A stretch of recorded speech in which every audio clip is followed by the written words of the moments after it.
Hah, apa menurutmu kamu bisa menghentikan kami memasuki Gunung Meru hanya dengan mengendalikan barisan kecil? Kamu terlalu naif. Saat Ching Cheng berada dalam kondisi yang menyedihkan, dia terdiam. Di antara kerumunan di bawah, seorang pria muda berjubah perak dan sabuk giok memandang ke langit dengan dingin. Sinar cahaya perak mulai muncul di tubuhnya, seolah-olah dia sedang bersiap untuk melancarkan suatu gerakan. Astaga! Orang-orang di sekitarnya segera berpencar dan mundur jauh, takut mereka akan terlibat. Namun, tidak satu pun dari mereka yang bisa memahami mengapa seseorang bisa mengedarkan ki asli miliknya tanpa hambatan apapun ketika kultivasi semua orang sangat ditekan oleh arai 9 Istana Wuchen. Jutian ke semerlanggan embun beku. Pria berjubah perak membuka pita di tangannya dan menyebarkannya ke udara. Ruangan menjadi sangat dingin dan lapisan es menggembun di udara seperti bunga yang berjatuhan dan salju yang turun. Dia berubah menjadi seberkas cahaya perak dan membubung ke langit menuju Gunung Meru.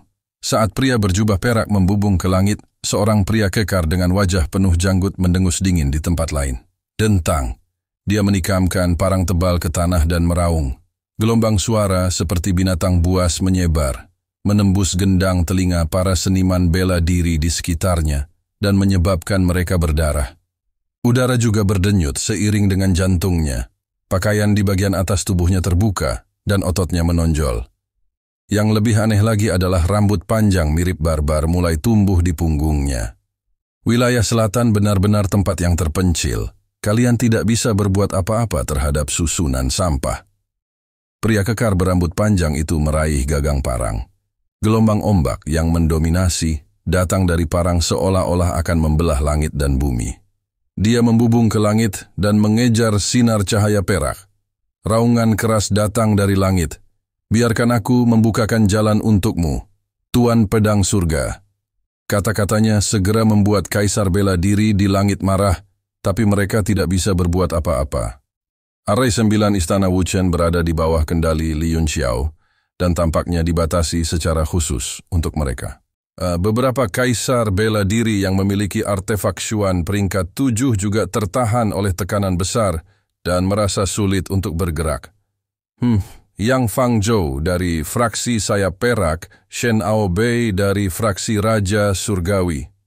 Bagaimana saya bisa membiarkan kalian mencuri semua pusat perhatian? Bukankah itu hanya mengandalkan artefak Xuan dan teknik rahasia khusus untuk membuka meridian? Bagaimana aku Zheng Qiqing bisa kalah darimu? Sosok lain membubung ke langit, dan dia sebenarnya berdiri di atas kipas bulu yang bersinar terang seperti api. Ketiga pancaran cahaya tersebut saling memantulkan di langit dan melesat menuju Gunung Meru dengan momentum yang tak terbendung. Ekspresi para ahli martial royal di udara sangat tidak sedap dipandang. Hati mereka dipenuhi dengan emosi yang rumit. Di satu sisi, dia berharap orang-orang ini dapat menerobos formasi susunan dan membuka jalan. Tapi dengan cara ini, mereka akan kehilangan seluruh mukanya. Oleh karena itu, dia sangat menantikan cetakan telapak tangan emas lainnya untuk secara langsung menampar orang-orang yang sombong dan angkuh ini sampai mati. Puluhan ribu seniman bela diri di bawah juga diam-diam menatap ke langit. Diam-diam mengingat wajah orang-orang ini. Ketika mereka sampai di Gunung Meru, mereka sama sekali tidak boleh menyinggung perasaan orang-orang ini. Dengan kekuatan yang begitu kuat di depan nih, dia pasti tidak bisa mencari kematiannya sendiri. Namun ada juga beberapa orang dengan tatapan mengejek, terlihat meremehkan tindakan orang-orang tersebut. Ketika orang itu seharusnya berasal dari wilayah timur. Tidak ada harimau di pegunungan, jadi monyet-monyet ini menyebut diri mereka Raja. Sepertinya kakak Shuqing juga ingin menguji kemampuannya. Lupakan saja. Apapun yang terjadi, kita harus memberi perhatian pada apa yang disebut pakar dari wilayah selatan ini. Jika kita menerobos formasi susunan, di mana mereka akan meletakkan wajah mereka? Oh, menurut saudara Shuqing, ketiga monyet ini juga tidak dapat menembus arai 9 istana tanpa debu? Sulit untuk mengatakannya. Orang yang mengendalikan susunan itu memiliki beberapa keterampilan, tapi bukan giliranku untuk khawatir. Selain itu, bukan berarti tidak ada harimau di pegunungan. Saudara Yan Yi, bukankah kamu salah satunya? Hahaha, kakak Shuqing benar-benar tahu cara bercanda. Saya rasa memang ada beberapa harimau, tapi sepertinya mereka tidak ada niat untuk bergerak. Hehe, kalau begitu kita tunggu dan lihat dulu keadaan ketiga kera ini. Jika mereka terbunuh, belum terlambat bagi kita untuk memecahkan susunannya. Bagaimanapun, waktu di Gunung Meru sangatlah berharga. Bahkan seperempat jam pun merupakan kerugian besar. Keduanya berbicara dengan nada normal, tanpa sedikit pun penyembunyian. Saat semua orang menatap ketiga orang yang terbang ke langit, kota menjadi sunyi. Suara ini sangat keras, dan hampir separuh orang mendengarnya. Kebanyakan dari mereka adalah murid wilayah selatan dan wajah mereka tampak tertutup lapisan es. Pada awalnya, mereka menantikan formasi susunan dipatahkan, tetapi sekarang mereka tidak sabar menunggu monyet-monyet dari daerah lain ini dihajar sampai mati. Pada saat ini, telapak tangan emas yang mengenai Lu Qingcheng kembali mengembun di udara dan menghantam mereka bertiga. Kalau aku takut pada mereka, aku akan menghajar mereka sampai mati. Semua murid wilayah selatan bernyanyi dalam hati mereka. 3 sinar cahaya dengan warna berbeda bertemu dengan telapak tangan emas pada saat bersamaan. Keempat kekuatan itu bertabrakan dan mereka menemui jalan buntu. Gemuruh, ledakan. Akhirnya dalam sekejap, telapak tangan emas itu langsung ditembus oleh ketiga kekuatan tersebut. Telapak tangan itu langsung roboh, berubah menjadi aura emas yang menghilang di langit. Mereka berhasil menerobos. Hati semua orang bergetar dan mereka sangat terkejut. Emosi mereka tidak dapat digambarkan. Terutama yang berasal dari wilayah selatan, semuanya merasa tidak nyaman di hati. Haha, itu saja. Suara Zheng Qiqing terdengar di langit dan dia tertawa dengan arogan. Merasakan pemujaan dari puluhan ribu orang di bawah, ia merasa seperti melayang di udara. Tiba-tiba, dia menyadari ada sesuatu yang tidak beres. Lingkaran 5 warna yang menyerupai matahari tiba-tiba berubah menjadi merah darah dan memancarkan cahaya iblis. Lambat laun, itu berubah menjadi mata manusia, merasa. Ini, apa yang terjadi?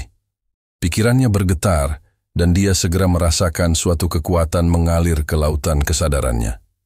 Dia tidak bisa menahannya sama sekali dan dia langsung kehilangan kesadaran. Saat ini, hal yang sama terjadi pada 2 orang lainnya di langit.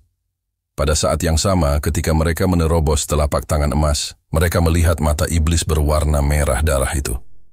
Apa yang mereka bertiga lakukan? Mengapa mereka tidak memasuki Gunung Meru setelah menembus telapak tangan? Sial, jangan bilang ketiga pelacur ini mencoba pamer di langit. Aku benar-benar ingin menghajar mereka sampai mati. Kurasa begitu. Lihat, mereka bertiga benar-benar menari. Sial, provokasi. Ini jelas merupakan provokasi ke wilayah selatan. Para murid wilayah selatan, terutama murid jenius dari kekuatan dan sekte tertinggi, tidak dapat menahan penghinaan seperti itu dan mereka semua mulai mengutuk dengan keras. Cara ketiga orang itu menari di langit jelas merupakan provokasi dan penghinaan terhadap wilayah selatan. Itu membuat hati semua orang terbakar amarah. Para ahli realm martial royal di langit juga marah karena marah, dan tubuh mereka gemetar. Namun, kekuatan pihak lain terlihat jelas oleh semua orang. Apa yang bisa mereka lakukan yang tidak bisa mereka lakukan? Fang De berusaha sekuat tenaga untuk menahan amarahnya, dan berkata dengan suara yang dalam, "Kalian bertiga, karena Anda memiliki kemampuan untuk menerobos penindasan formasi, mohon buka jalan bagi semua orang untuk masuk." Ketiga orang itu sepertinya tidak mendengarkan kata-katanya dan mulai menari dengan lebih gembira.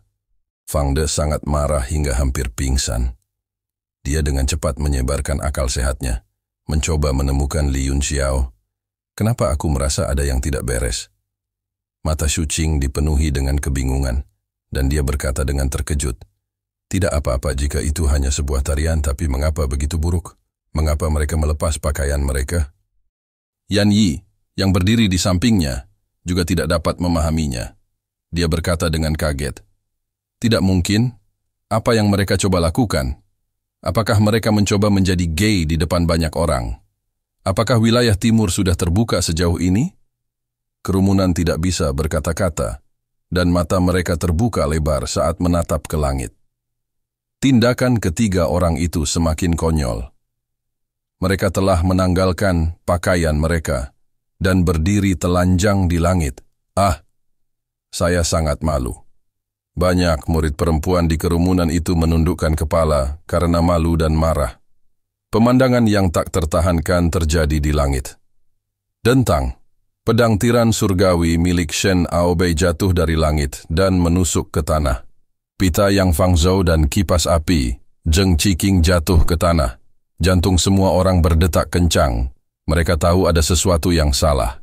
Senjata Xuan itu adalah senjata terbaik, dan ketiga orang itu berhasil mematahkan mantra pembatas dari formasi 9 istana tanpa debu, karena mereka telah menyatukan pikiran mereka dengan senjata Xuan itu.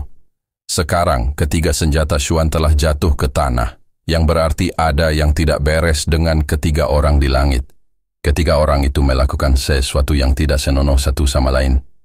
Para penonton merasakan perut mereka mual, dan banyak dari mereka yang tidak bisa menahan muntah. Li Yunxiao terkutuk itu. Apa yang dia lakukan? Ding Ling juga marah. Itu adalah peristiwa yang sangat besar, tapi dia membuatnya sangat tidak sedap dipandang. Dia telah menyinggung banyak faksi di wilayah selatan, dan sekarang dia telah menyinggung orang-orang di 3 wilayah lainnya juga. Apakah dia ingin menjadi musuh publik dari seluruh alam surga seni bela diri? Tetapi banyak murid wilayah selatan yang menyombongkan diri, dan mereka semua bertepuk tangan dan bersorak dengan keras. Kaisar bela diri di langit juga tersenggang. Kemarahan mereka hilang, dan mereka penuh simpati. Ketiga orang itu semuanya jenius, dan mereka akan menjadi penguasa di masa depan. Sekarang mereka telah melakukan hal seperti itu di depan banyak orang. Bagaimana mereka bisa bertahan di masa depan? Shu Qing dan Yan Yi juga tercengang. Yan Yi menelan ludahnya dan berkata dengan haus, "Saudara Shu Qing, bukankah kamu mengatakan bahwa kamu hanya akan bertindak setelah sesuatu terjadi pada ketiga monyet itu? Sekarang terserah kamu."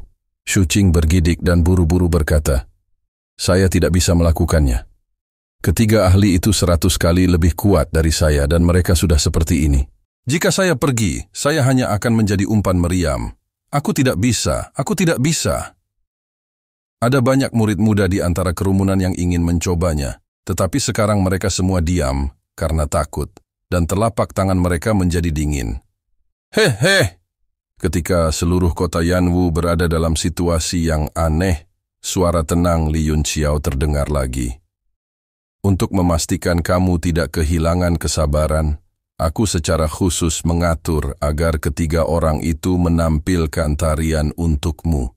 Tapi aku tidak menyangka mereka begitu kotor dan memiliki fetish seperti itu. Ini menyinggung dan merusak pandangan dunia orang-orang. Tut! Wilayah timur benar-benar tempat yang ajaib. Terima kasih sudah menonton dan jangan lupa like, share, dan subscribe guys.